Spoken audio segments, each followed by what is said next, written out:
सबसे अपने बिना हम परिचय देते हुए सबसे पहले आप अपना एक छोटा सा परिचय दे दीजिए। सर, मैं मोहम्मद तौहीद आलम, प्रखंड शिक्षक, उत्क्रमित मध्य विद्यालय गोढ़ी पचमा जी। और मैं बिहार राज्य संघर्ष समिति समन्वय कमेटी कोढ़ा के सदस्य हूँ जी।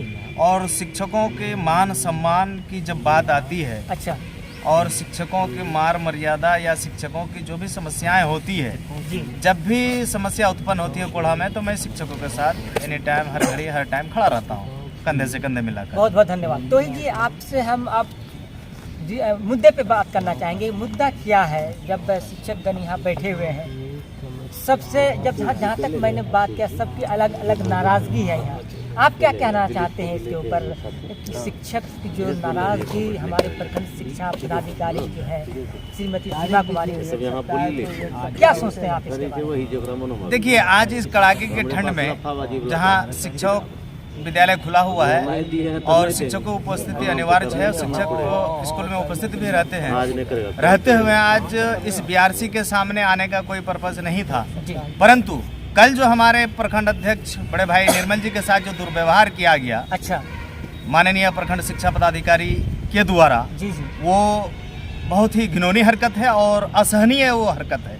इसीलिए आज हम लोगों को इकट्ठा होना पड़ा। और मुझे याद है, आपको भी याद होना चाहिए कि जब मैडम का यहाँ क्या कहते हैं आगमन हुआ था, उस समय जब हम लोगों ने मांग पत्र दिया था और उनका बुके देकर स्वागत किया था, तो मैडम के द्वारा कहा गया था कि आप लोग हमें 1 महीना का समय दीजिए। अच्छा। और 1 महीना के बाद कोई भी ऐसा समस्या नहीं है शिक्षकों को संबंधित जो हम उसको निलंबित रखेंगे। अच्छा। हम सभी समस्या का समाधान कर देंगे और हम ऐसा काम करेंगे इस कोढ़ा प्रखंड शिक्षा पदाधिकारी के पद पर रहते हुए, आप लोगों को ना दौड़ना होगा, ना कभी आपको किसी शिकायत करने का आप लोगों को मौका देंगे। आप रोकना चाहते हैं? आपको आप बताइए कि मैम जब आई थी तब बता रही थी 1 महीना बाद आप लोग का जो भी समस्या समाधान किया जाएगा। अब मैम का अंतिम समय काल चल रहा है, अभी कुछ दिन में रिटायरमेंट होना। आपको क्या लगता है उस समय से अब तक में जो बात बोली, क्या वो कर पाई जो अब कुछ दिन में हमारी मेहमान है? देखिए, मैं ये बताना चाहूँगा कि मैडम के द्वारा जो भी बताया गया था वो सरासर फॉल्स है। आज तक उस पर किसी तरह का कोई काम नहीं किया गया और हम शिक्षक परेशान ही रहे हैं और शिक्षकों का काम नहीं हुआ। मेरा कोई काम नहीं है, वो अलग बात है। और परेशानी यहाँ मास्क लेवल पर बात है, सभी शिक्षकों की बात है। शिक्षकों का काम यहाँ होता नहीं है और परेशान किया जाता है। मान लें मातृत्व अवकाश है, उसके बाद क्या कहते हैं रोगुना अवकाश है, जिसको हम लोग मेडिकल कहते हैं, उसको ग्रांट कराने के लिए दर के ठोकरे खाना पड़ता है। और जो मृत्यु संबंधी है, ये हमारे स्कूल के योगेश कुमार जी मृत्यु हो चुके हैं और सारे कितने हैं, उन लोगों का काम कराने के लिए दौड़ना पड़ता है।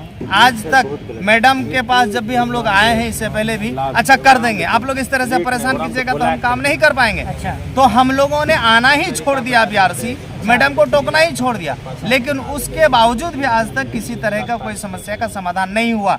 ये एरियर संबंधी जो है, जो हमारे मुकेश जी बता रहे थे, मैं उनके सभी मांगों पर सहमत हूँ और मैं उसका समर्थन करता हूँ। बाकी शिक्षकों का मांग है, किसी का व्यक्तिगत कोई मांग नहीं है, वो सरकार से भी मांग नहीं है, ये हमारे कार्यालय की मांग है। कार्यालय का लापरवाही और दयनीय स्थिति के कारण जब हम किसी भी काम के लिए, शिक्षकों का संबंधित काम के लिए, जब हम अपने अकाउंटेंट महोदय से मिलने जाते हैं, अकाउंटेंट महोदय बोलते हैं कि आप मैडम के पास जाइए, मैडम ऑर्डर करेगी तब हम काम कर देंगे। जब मैडम के पास जाते हैं तो मैडम का यही कहना होता है अकाउंटेंट हमारा सुनता नहीं है।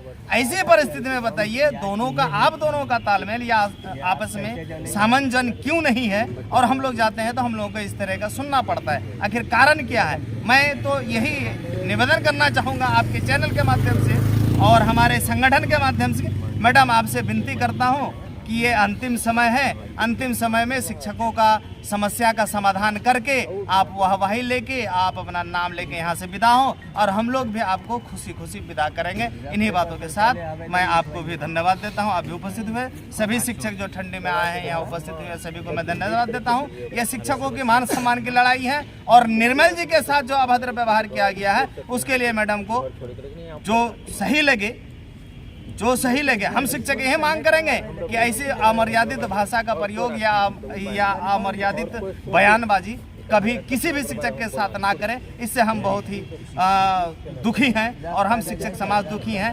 अगर इस पर मैडम के द्वारा हम सभी संगठन के कर्मियों को बुलाकर अगर बातचीत करके कोई समाधान नहीं निकाला गया तो इसके लिए फिर पुरजोर विरोध और प्रदर्शन करने के लिए फिर हम लोग मजबूर हो जाएंगे। इन्हीं बातों के साथ मैं बहुत बहुत धन्यवाद देता हूँ।